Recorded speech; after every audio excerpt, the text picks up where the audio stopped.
Uniform civil code पर कोई आज से बात नहीं हो रही है, न ही इसके पक्ष और विरोध में बातें आज की बात है। हम आपको ये भी समझाते हैं कि यूनिफॉर्म सिविल कोड की क्या जरूरत है। ईसाई का अपना कानून, हिंदुओं का अपना कानून, बौद्धों का अपना कानून, पारसियों का अपना कानून, मुसलमानों का अपना कानून। जब इस मसले में कोई नक्शा साफ होगा तब हम लोग रिएक्ट करेंगे। यही सच है कि फिलहाल ये तय नहीं है कि ड्राफ्ट कैसा होगा, किसके खिलाफ होगा, किसके लिए होगा, लेकिन संग्राम शुरू है। और एक बात और है, किसी चीज पर रिएक्ट करने के लिए, रद्दे अमल देने के लिए, किसी चीज पर तनकीद करने के लिए वो चीज सामने होनी चाहिए। अभी तो ये भी पता नहीं है कि कॉमन सिविल कोड का नेचर क्या होगा, कैसा कानून होगा। ये बेमकसद की बात शुरू की गई। सबसे पहले ड्राफ्ट आ जाए, ड्राफ्ट में पता चले है क्या असल, जब मालूम होगा क्या है क्या नहीं है, उससे पहले एक अफवाहों का बाजार गम है पॉलिटिकली। सूत्रों के मुताबिक सरकार मॉनसून सत्र में यूसीसी बिल लाने का मन बना चुकी है और बहुत जल्द बिल की रूपरेखा तैयार हो सकती है। एक देश एक विधान वाले एजेंडे की ओर से सरकार आगे बढ़ सकती है। यूसीसी चूंकि भारत के संविधान के अनुच्छेद 44 में इसका प्रावधान किया गया है और इस पर हम किसी के भी जो चले आ रहे कस्टम है उनको बदलने वाले नहीं हैं। ये असल में ये मेरे नज़दीक ना ये एक सियासी इशू है, इलेक्शन का इशू नहीं है, ये कम्युनल इशू भी नहीं है, ये कॉन्स्टिट्यूशन ऑफ इंडिया का इशू है। लॉ कमीशन ने अपनी 2018 की रिपोर्ट में ये कहा कि वेरियस पर्सनल लॉज का कोडिफिकेशन सरकार को करना चाहिए। सरकार ने हिंदू कोड बिल लाया जवाहरलाल नेहरू जी ने 1951 में, और 4 साल लगे हिंदुओं को तमाम को समझाने में, तब वो कोड बिल पास हुआ। जैसे हिंदू कोड बिल नेहरू जी ने पास करवाया था, उसके बाद की सरकारों को चाहिए था कि वो मुस्लिम कोड बिल भी पास करवा देती, तो ये मसला नहीं रहता।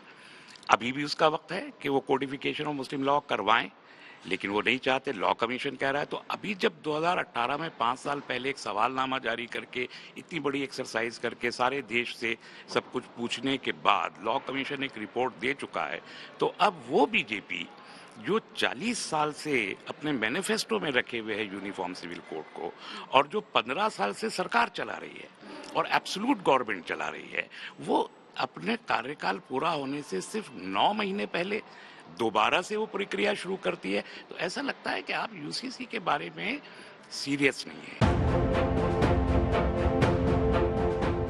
फिलहाल ये तय है कि गोवा के बाद उत्तराखंड ही वो राज्य होगा जहां यूनिफॉर्म सिविल कोड होगा। राज्य में ड्राफ्ट तैयार है और दावा किया जा रहा है कि केंद्र में यूसीसी को लाने की जो प्लानिंग हो रही है उसका ड्राफ्ट भी कुछ हद तक उत्तराखंड की तरह होगा। इसलिए ये जानना बेहद जरूरी है कि उत्तराखंड के यूसीसी के ड्राफ्ट में है क्या, कमेटी ने सिफारिश क्या की है।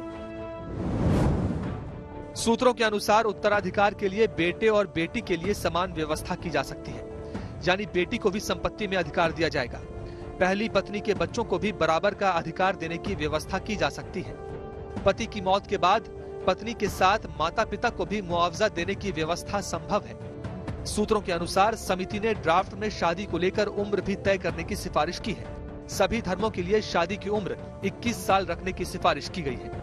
यही नहीं, शादी का रजिस्ट्रेशन भी अनिवार्य किया गया है और रजिस्ट्रेशन के बाद ही सरकारी सुविधाएं मिलेगी। लिव इन रिलेशनशिप में रहते हैं तो उसका भी रजिस्ट्रेशन अनिवार्य होगा ताकि घर वालों को जानकारी रहे। एक तरफा तलाक पर रोक लगाई जा सकती है, हलाला पर भी रोक लगाने की व्यवस्था होगी।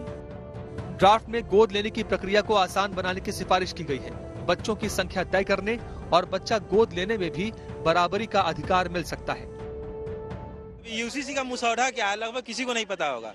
पहले बिल आए तो सही, हम पढ़ तो ले उसको, उसके बारे में जान तो ले। यूसीसी अगर लागू हो जाता है, तो क्या आदिवासी हमारे भारत के लोग नहीं है? उनके वोट की कोई वैल्यू है कि नहीं? बिल्कुल 100% आना चाहिए। भीमराव अम्बेडकर ने भी पहले कहा था कि इसको जल्दी से जल्दी लागू करो।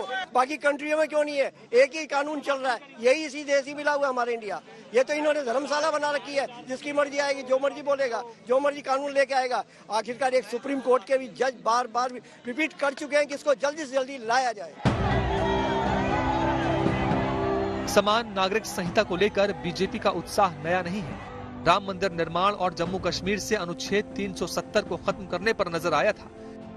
इस बार भी बीजेपी उत्साह में है, लेकिन बीजेपी को सबसे बड़ा झटका तब लगता है जब इस बिल के खिलाफ आदिवासियों का जत्था सड़क पर निकलता है। नागालैंड की बैप्टिस्ट चर्च काउंसिल और नागालैंड ट्राइबल काउंसिल का कहना है कि यूसीसी अल्पसंख्यकों को अपना धर्म पालन करने के हक से वंचित करेगा। मेघालय के खासी हिल्स ऑटोनॉमस डिस्ट्रिक्ट काउंसिल का कहना है कि यूसीसी खासी समुदाय के रीति रिवाजों, परंपराओं, प्रथाओं को प्रभावित करेगा। मिजोरम के आदिवासी संगठन भी समान नागरिक संहिता के खिलाफ है। झारखंड में भी 30 से ज्यादा आदिवासी संगठनों ने विरोध करने का फैसला लिया है। बीजेपी का कहना है कि सबके लिए देश में एक कानून होना चाहिए, लेकिन विरोध करने वालों को लगता है यूनिफॉर्म सिविल कोड के आने से उनकी आजादी, उनकी परंपराओं पर असर होगा। ये विरोध तब हो रहा है जब यूनिफॉर्म सिविल कोड पर सिर्फ चर्चा हो रही है।